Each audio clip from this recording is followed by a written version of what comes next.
What do you do? What do you do in the bath?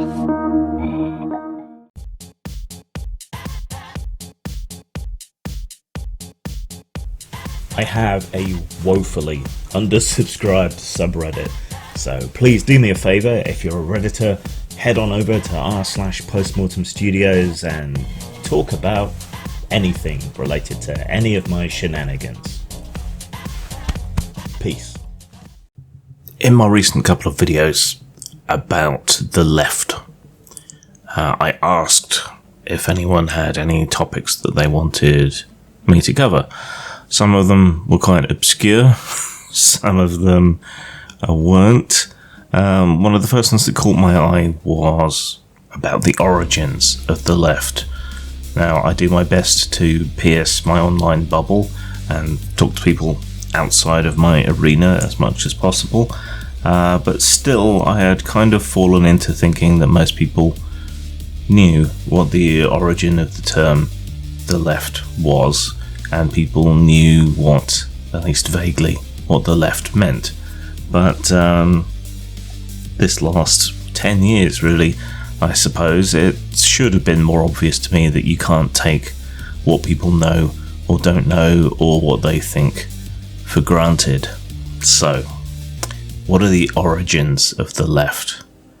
Well, the meaning of the term left has developed and changed over time, much more so than the meaning of the term the right. That's developed and changed much more slowly, perhaps due to the right's inherent conservatism, traditionalism, and distrust of change and progress. Now, you've probably heard the factoid online, and this is one of the rare instances of it being accurate and true, that the term the left came from the habit of more progressive, egalitarian and revolutionary forces to sit to the left of the monarch in various European legislatures of the 18th century. Most formatively, this was the case in the French Estates Generales of 1789, right before the Revolution and all those decapitations, in part as an attempt to prevent that revolution. So those who sat to the left of the monarch were more commonly drawn from the hoi polloi, from the working class, from the peasantry, from people who actually worked for a living, also from intellectuals who wanted change, those who opposed the power of the monarchy and other entrenched institutions. So left in that sense meant people who wanted progress and change. So the first estate was the clergy. They would raise money, taxation essentially through tithing, and they would provide moral support and justification for the second estate. The second estate being the nobility, the monarch, people of royal and noble blood who held positions of power through hereditary and in the past through financial domination. And the third estate was everyone else. That's us plebs. People later on came to refer to the fourth estate being the media. It would be my opinion that the media has really moved in and taken on the role of the first estate, the clergy.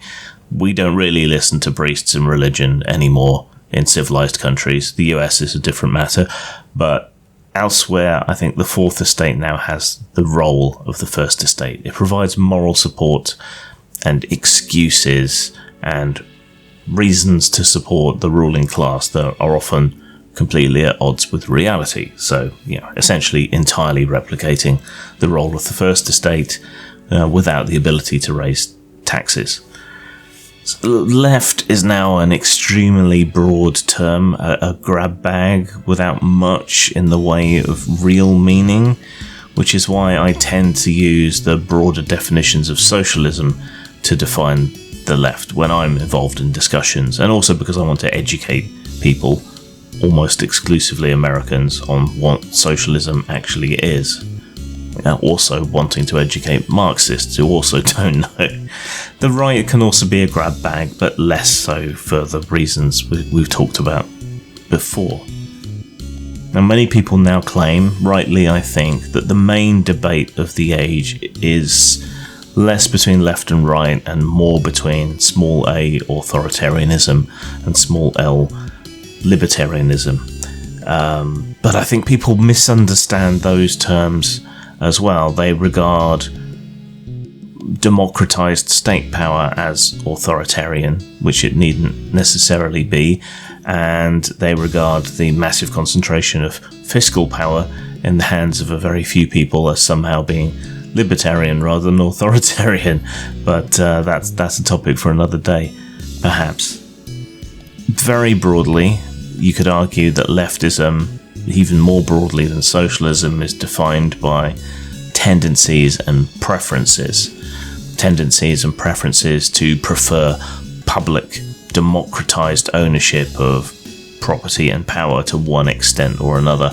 Mostly these days not the abolition of private property, but the collectivization of some of it, natural monopolies, public resources, that sort of thing, for the good of the whole.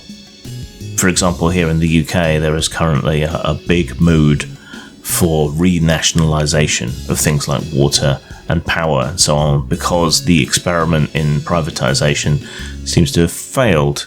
Bills have gone up massively, waste has gone up massively, the updating of things like infrastructure that we were all told would occur as a result of privatisation never happened, and all of this is simultaneous to the companies that bought up water, power, etc., getting enormous profits at a time where we have unprecedented levels of food banks and now warmth banks ready for the winter, so that people who can't afford to heat their homes will be able to go somewhere. Capitalism works out just great, doesn't it, for everybody?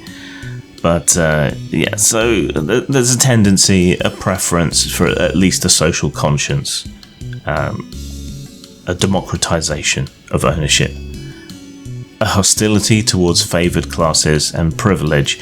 I use privilege here in the more proper sense, where it's a genuine difference in the rights and capabilities of certain classes in society. We don't tend to see that so much anymore. Rather, we tend to see corruption through money.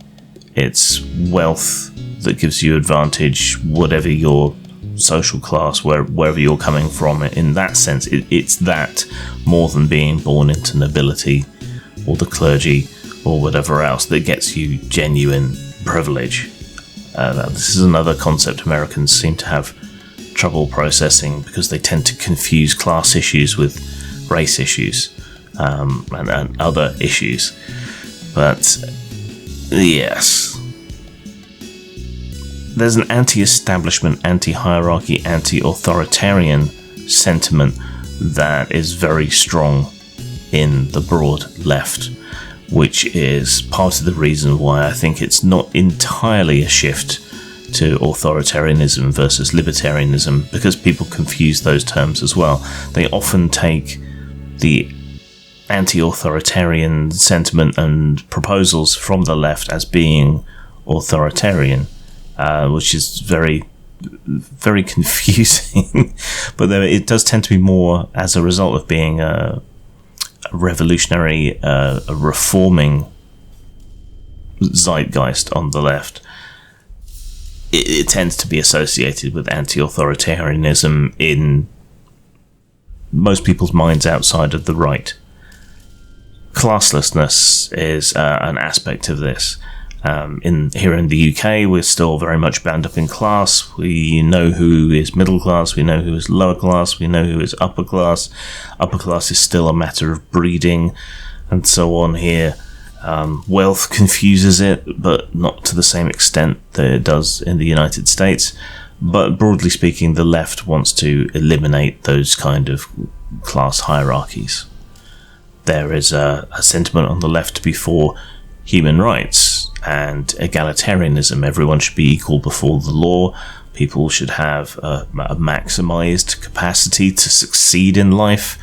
So And this doesn't come from some imaginary divine right. Rights aren't providence from a god. They are the way in which we agree and consent to treat each other.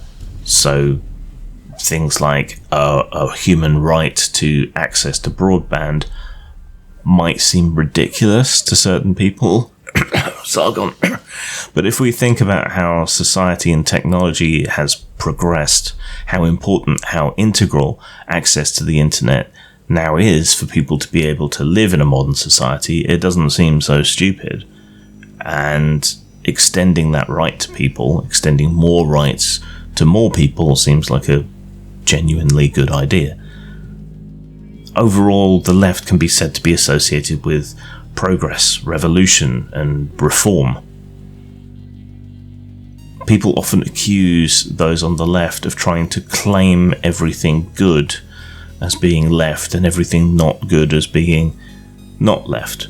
But there is a good reason for this. It's because of this wedding of the left to the idea of progress and change and reform and of improving things over time, extending rights, extending freedoms, treating people more equitably and fairly, extending opportunity to more people.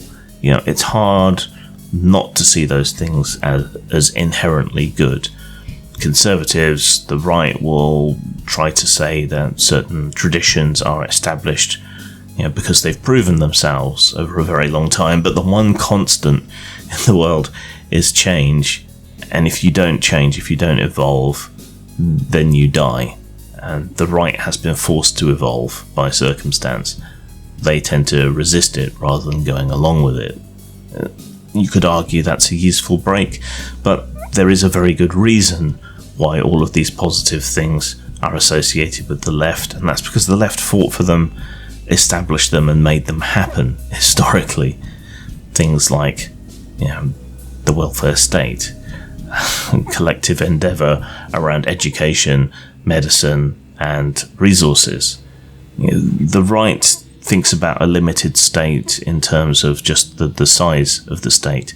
The left tends to think of a limited state through its role. So a state can be enormous and yet still limited in some forms of left-wing thinking.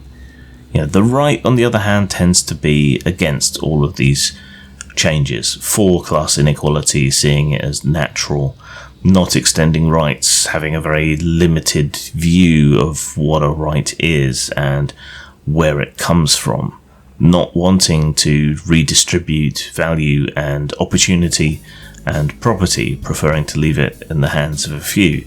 Historically, they fought for the ruling power of the nobility and the clergy. These days that shifts somewhat more to the plutocratic class rather than the nobility, but it's still a resistance to change consistently over time. It's just they've been dragged forward, however much they hate to admit it. So the origins of the left do lie in the revolutionary forces of the 18th century, the demands for change, the demands for more equitable treatment that have shaped history over a much longer arc. That is where it comes from, and there is a very good reason why so many good things in our societies are associated with the left rather than the right. Sang. Flick pig. There's no big story to this, even the title's just a way to get away with writing fuck pig. It's not some earth-shaking attempt to thrust upon you the evils of meat eating. I eat meat because it's fucking delicious. David Cameron got me thinking about pigs. Then I got into some arguments with vegans.